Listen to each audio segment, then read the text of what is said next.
Assalamualaikum warahmatullahi wabarakatuh. Kami dari kelompok 3 ingin mempresentasikan hasil diskusi kami mengenai kepribadian. Langsung saja, pengertian kepribadian. Pengertian kepribadian adalah keseluruhan cara seorang individu bereaksi dan berinteraksi dengan individu lain. Di samping itu, kepribadian sering diartikan sebagai ciri-ciri yang menonjol pada diri individu, seperti kepada orang yang pemalu dikenakan atribut berkepribadian pemalu.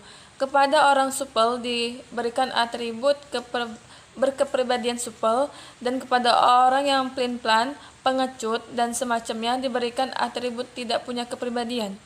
Berdasarkan psikologi, Gordon Allport menyatakan bahwa kepribadian sebagai suatu organisasi berbagai aspek psikis dan fisik yang merupakan suatu struktur dan sekaligus proses. Jadi, kepribadian merupakan sesuatu yang dapat berubah secara eksplisit. Allport menyebutkan kepribadian secara teratur tumbuh dan mengalami perubahan. Langsung saja, ciri-ciri kepribadian yang sehat. Yang pertama yaitu mampu menilai diri sendiri secara realistik, mampu menilai diri apa adanya tentang kelebihan dan kekurangannya secara fisik, pengetahuan, keterampilan, dan sebagainya. Kedua, mampu menilai situasi secara realistik, dapat menghadapi situasi atau kondisi kehidupan yang dialaminya secara realistik, dan mau menerima secara wajar, tidak mengharapkan kondisi kehidupan itu sebagai sesuatu yang sempurna. Ketiga, mampu menilai prestasi yang diperoleh secara realistik, dapat menilai keberhasilan yang diperolehnya atau mereaksinya secara rasional, tidak menjadi sombong, angkuh, atau mengalami superiority kompleks apabila memperoleh prestasi yang tinggi atau kesuksesan hidup. Jika mengalami kegagalan, dia tidak mereaksikannya dengan frustasi, tetapi dengan sikap optimistik. Keempat, menerima tanggung jawab. Dia mempunyai keyakinan terhadap kemampuannya untuk mengatasi masalah-masalah kehidupan yang dihadapinya. Kelima, kemandirian. Memiliki sifat mandiri dalam cara berpikir dan bertindak. Mampu mengambil keputusan, mengarahkan, dan mengembangkan diri serta menyesuaikan diri dengan norma yang berlaku di lingkungannya. Keenam, dapat mengontrol emosi, merasa nyaman dengan emosinya, dapat menghadapi situasi frustasi, depresi, atau stres secara positif atau konstruktif, tidak destruktif atau merusak. Ketujuh, berorientasi tujuan, dapat merumuskan tujuan-tujuan dalam setiap aktivitas dan kehidupannya, berdasarkan pertimbangan secara matang atau rasional, tidak atas dasar paksaan di luar, dan berupaya mencapai tujuan dengan cara mengembangkan kepribadian wawasan. Tidak destruktif atau merusak.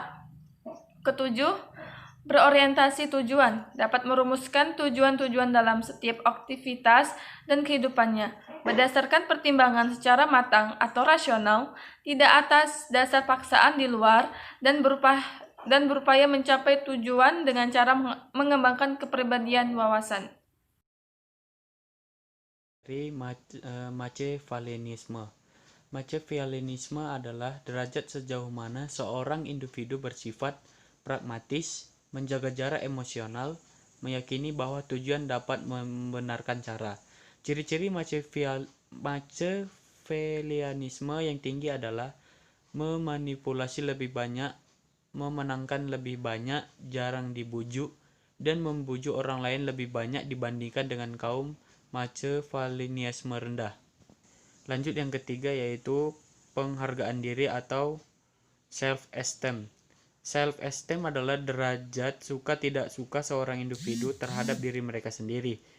Penghargaan diri menawarkan beberapa wawasan yang menarik ke dalam perilaku organisasi, yaitu self-esteem diberikan secara langsung. Penghargaan untuk pribadi, self-esteem yang tinggi yaitu memiliki kemampuan lebih untuk berhasil dalam pekerjaan daripada kemampuan yang mereka perlukan, mengambil lebih banyak resiko dalam pekerjaannya, memilih pekerjaan-pekerjaan yang tidak konvensional. Lanjut yang keempat yaitu pemantauan diri atau self monitoring.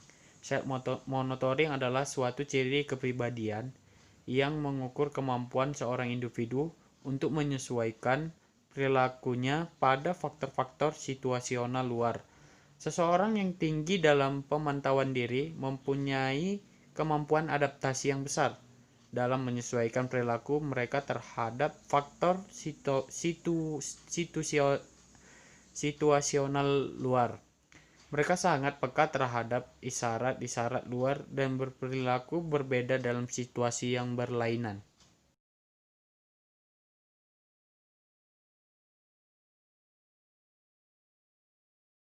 Assalamualaikum warahmatullahi wabarakatuh. Perkenalkan, nama saya Pauji Wibowo. NIM saya 0702202165.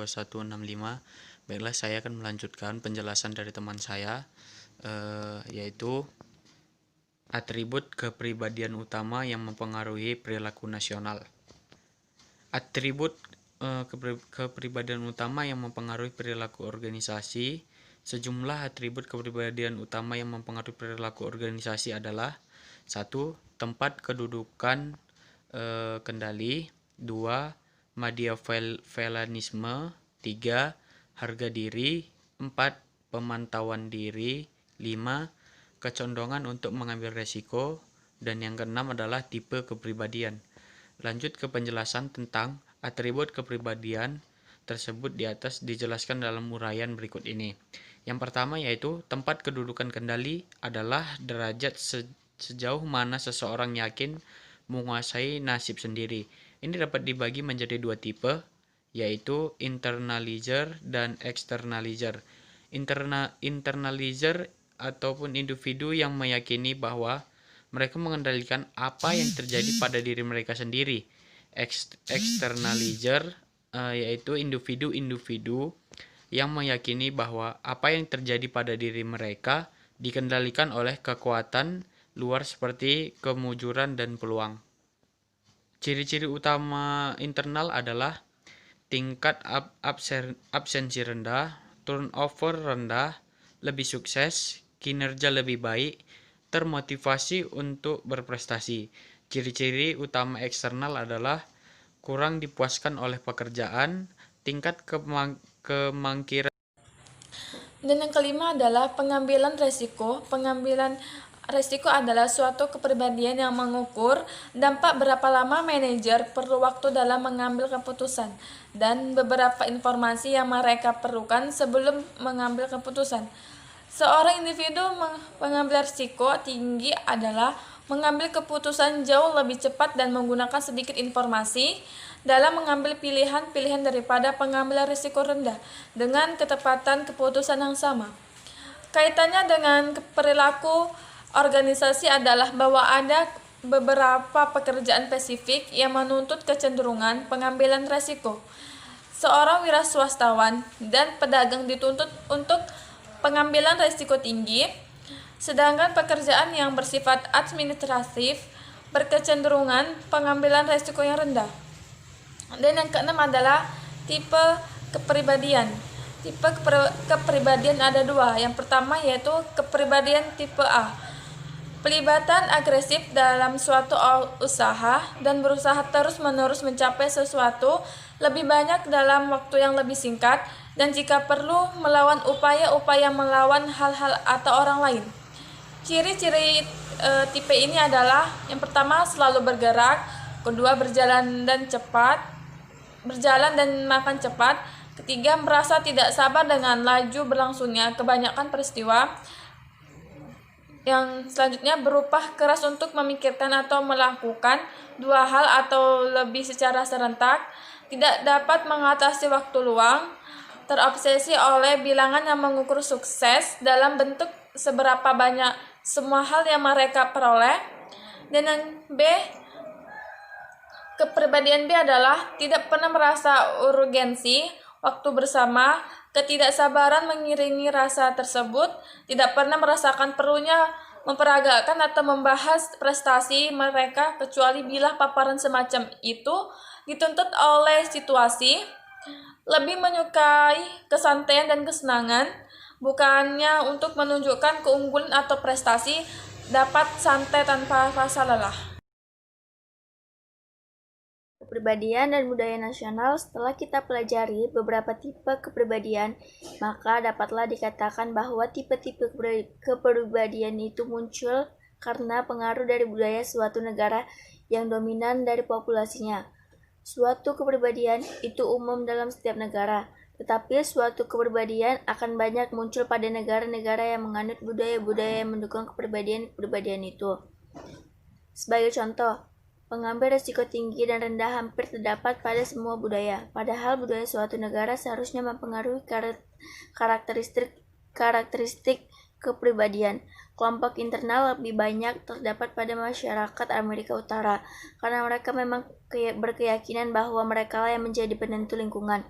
Sementara pribadi eksternal lebih banyak pada masyarakat Timur Tengah, karena mereka berkeyakinan bahwa setiap hidup itu ditakdirkan. Demikian pula tipe A, terdapat di semua negara. Akan tetapi lebih banyak pada negara kapitalis di mana prestasi dan sukses material lebih dihargai. Terima kasih dari kelompok kami.